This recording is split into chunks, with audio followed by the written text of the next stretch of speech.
We've been talking a little bit about editing lately, and one of the mistakes I see travel photographers make a lot is not making the most of their photos through editing.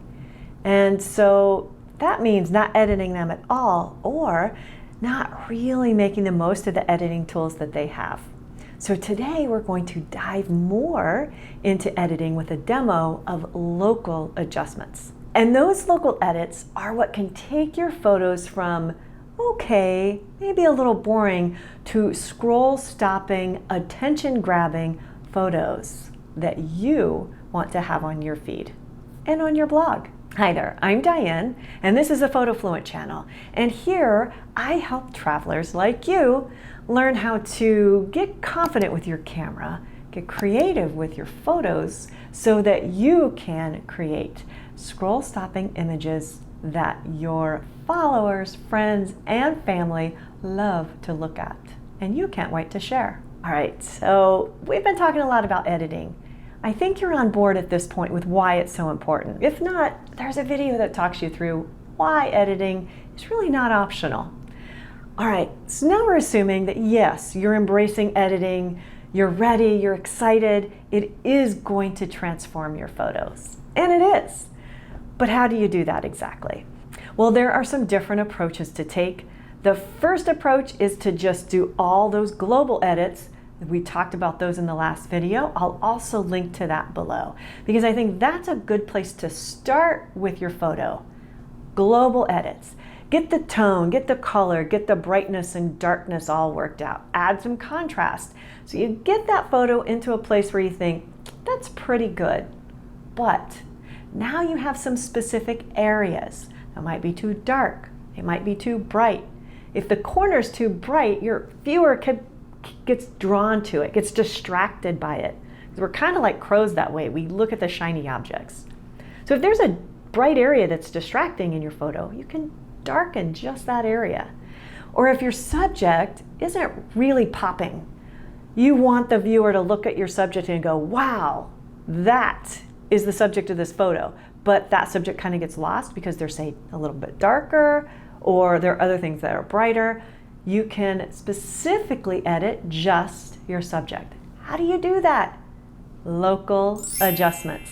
And that, my friends, is what the demo today is going to be all about. And it's my favorite part of editing. It's when I feel like an artist, like I have a paintbrush in Lightroom and I'm just painting my subject to make them look more and more spectacular. Okay, let's jump into Lightroom and take a look. Welcome to Lightroom, and now I'm going to show you what these local edits are that I've been talking about. If you look over here at this right-hand panel, you can see that this image, which I took at the local farmers market, has been edited with all those global edits that we talked about last time. If you're thinking, what is she talking about? Head back to the last video, and of course I will link to that below. It talks all about these global edits, which affect the whole image. So those are already finished. Now what? Now what do we do? Well, the local edits affect only a part of the image, and exactly the part that you want to impact.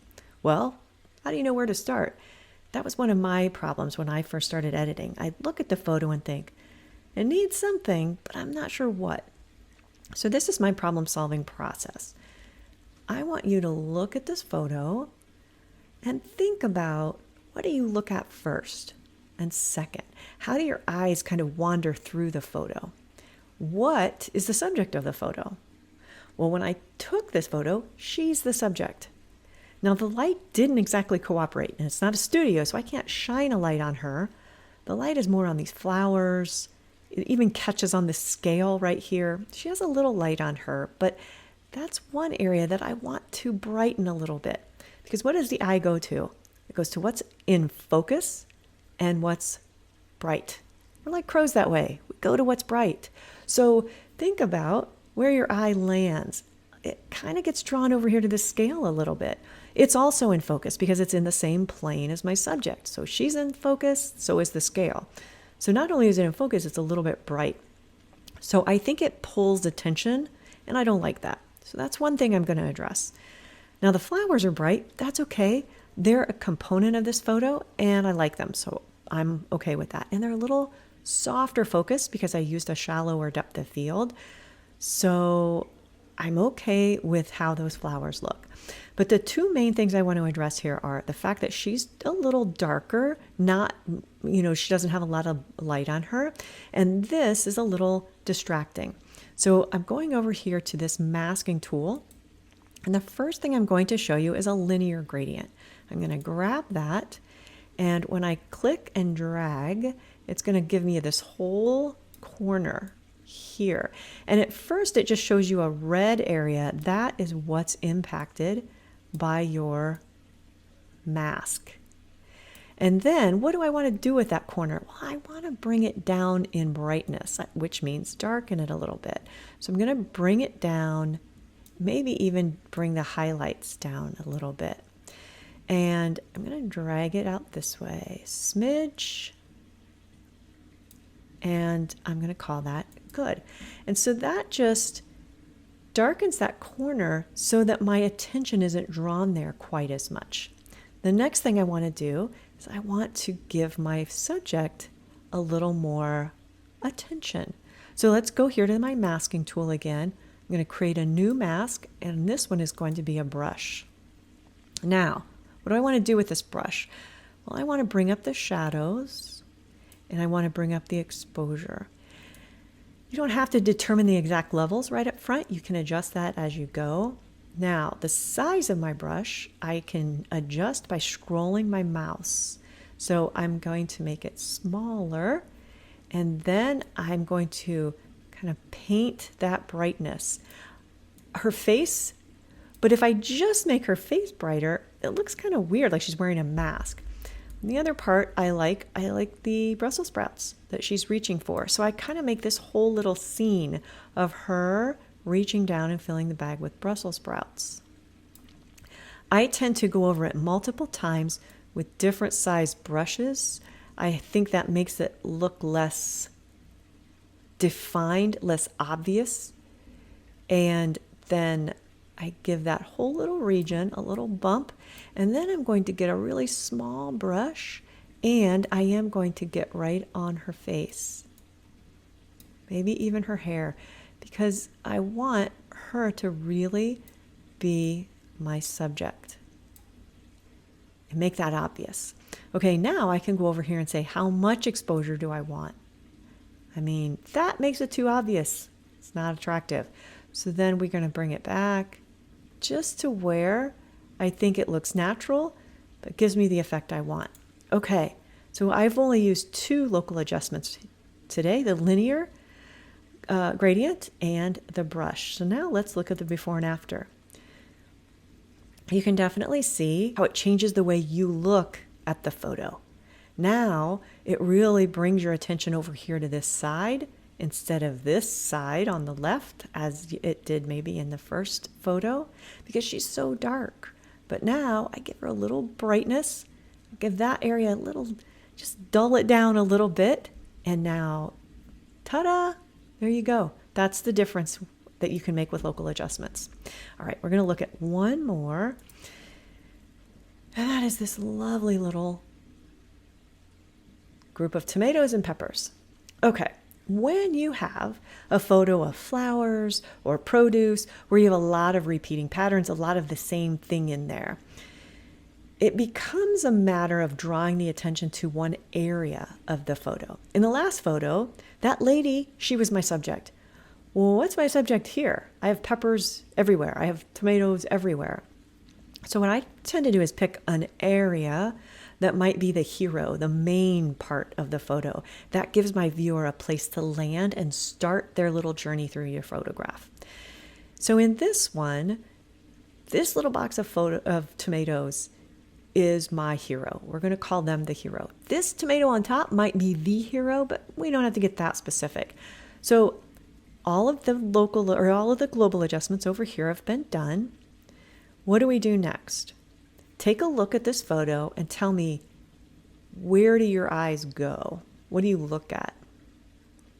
There's some brightness over here, brightness down here, and this is my subject. So this is in focus. These are more softly focused because they're further away, and it's a shallow depth of field. but I think they're a little bright, so they still draw my eye. So with this one, I'm going to pop right in here to the brush, and I'm going to go dark. I'm going to go really dark just for demonstration purposes. And I want a pretty big brush here because I'm going to just paint darkness right down here. And see, I'm making a really giant impact for demonstration. And sometimes I'll do this just to see what kind of effect I'm getting. Might even pop a little bit in this corner. You can see I'm almost doing a manual vignette. And I do that sometimes. If the vignette looks too obvious, or the corners specifically get really dark, I will do it manually like this and just kind of paint a darkness around the edge to draw my eye in. Okay, so do I want it to be that dark? Probably not. So I'm going to pull this back, pull it back until it's none, almost none, and then bring it to just where it's a little bit darker, very subtle, right? Okay, let's look at the before and after. Sometimes you look at it so long and so much that you kind of have to jar yourself out of it and look at the before. So you can really see here a big difference. It's subtle, but it's a big difference in how you take in the photo. This is just a little more dull, so the global adjustments give it that pop, that contrast, that extra vibrance overall. But then I really look right at that box of tomatoes first, right? And then I kind of go up here and maybe circle around. So my journey, instead of just bopping around over here to the left and looking at all of it, my journey on the right is I look here and then I kind of go around the photo and take it all in. And it feels more structured and a little more aesthetically pleasing that way than just looking at a whole picture of produce and not really knowing where to start, where to continue. Okay, that was pretty cool, right? Do you feel like an artist now, or are you at least excited to give Lightroom a try? If you have not tried Lightroom before, or you tried it but you're not actively using it, I have some step-by-step instructions. Of course, I will link to them below so that you can get started, get Lightroom onto your computer and import some photos step-by-step, where to start to get your photo editing rolling right along. Let me know in the comments what your thoughts about editing are. Do you like it? Do you hate it? Do you want to be better at it? Do you wish it would just go away? Let me know what you think. Now, if this piqued your interest and you have tried some editing from the last few videos and now you're excited about trying these local edits, but you want more, make sure you're on the wait list for the PhotoFluent Circle. The PhotoFluent Circle is a photography membership exclusively for female travelers. And it's a great place to learn all the different components of travel photography. The technology, like camera settings, like editing, and the creativity, composition, storytelling, all of it. We even work together on not being so critical of ourselves and not comparing ourselves to others so much, and learning to love our own process and our own work. Yeah, I know that sounds really cool, because it is. So make sure you're on the wait list. Enrollment will be opening very soon. And I will link to that below. And it's also bephotofluent.com/circle. And if you're excited to try some different editing techniques like you've learned here today, give me a like on the video. And I will see you again very soon.